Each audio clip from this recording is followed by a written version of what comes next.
নমস্কার বন্ধুরা, আজকে আমি করব আম আর নোড়ের মাখা, যেটা খেতে খুবই ভালো লাগে।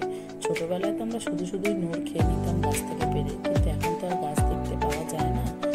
তাই জন্য বাজার থেকে কিনে এনেছি আম আর নোড় মাখা খাবো বলে। প্রথমে আমগুলো ধুয়ে ছোট ছোট টুকরো করে নিতে হবে। টুকরো করে তারপরে আমগুলোকে থেতো করতে হবে। বেশি একসাথে দিয়েছি বলে দেখুন পড়ে গেল, সেই জন্য অল্প একটু না তুলে রাখতে হবে। তুলে রেখে তারপরে করলে ভালো থেকে করা যাবে, কারণ জিনিসটা ছোটো তো, জায়গাটা ছোটো, বেশি করে দিয়ে থেতো করা যাচ্ছে না। অল্প করে দিয়ে এবারে আমরা থেতো করবো। তার মধ্যে দেখুন আস্তে আস্তে অ্যাড করবো ধনে পাতা, কাঁচা লঙ্কা। ধনে পাতা আর কাঁচা লঙ্কা কম্বিনেশনটা খুব সুন্দর, এত সুন্দর গন্ধ বাড়ায়, খুব ভালো লাগে। কিছু বাটা বা কিছুর সাথে দিলে আরোই ভালো লাগে। এবার মাঝখানে দিয়ে দেবো একটু নুন, সেটা আপনাদের স্বাদ অনুযায়ী আপনারা দেবেন, ঠিক আছে। আর ঝালটাও আপনাদের যেরকম খেতে পারবেন সেই অনুযায়ী দেবেন। এইবারে আস্তে আস্তে আমরা এর মধ্যে দেবো যে নোড়গুলো আছে, সেই নোড়গুলো এবারে আস্তে আস্তে দেবো। অনেকক্ষণ ধরেই থেতো করা হচ্ছে, বেশিক্ষণ ধরে করলে কী হবে, রসটা ভালো করে মিশবে। দেখুন কি সুন্দর হয়েছে দেখতে।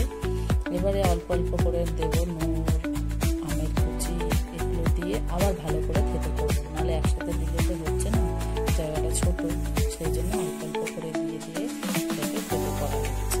এরকমভাবে বেশ অনেকক্ষণ ধরেই করতে হবে। একটু খাটনি আছে, কিন্তু খেতে খুবই টেস্টি। আমার তো খুবই ভালো লাগে এটা। আপনাদের যখন লাগে সেটা আমাদের বলবেন। ও আর ভালো কথা, নোড়কে আপনারা কী বলেন সেটা বলবেন তো। এইবারে এর মাঝখানে একটু দিয়ে দেওয়া হলো কাসুন্দি। ও এইটা দিতে আরোই টেস্টি হবে। এটা দেওয়ার পরে দেখুন আমার এখনই দেখেই মুখে জল চলে আসলো খাওয়ার জন্য। এবারে নুনটা ঠিক আছে কিনা দেখে নেবেন একটু মাঝখানে টেস্ট করে, যদি লাগে তাহলে আবার দিতে হবে। এবার দেখুন আমাদের হয়ে গেছে মোটামুটি এটা করা। এবারে ঢালা হচ্ছে, দেখুন ও খুব সুন্দর দেখতে হয়েছে। এইবারে এর মধ্যে একটু সর্ষের তেল অ্যাড করা হবে, তাহলে কী হবে, ফ্লেভারটা আরও সুন্দর হবে। এবারে একটু হাত দিয়ে মাখিয়ে নিতে হবে ভালো করে। দেখুন কত সুন্দর দেখতে হয়েছে, আর খেতেও খুব সুন্দর হয়েছিল। ও পুরো একদম মিনিটের মধ্যে শেষ হয়ে গেল।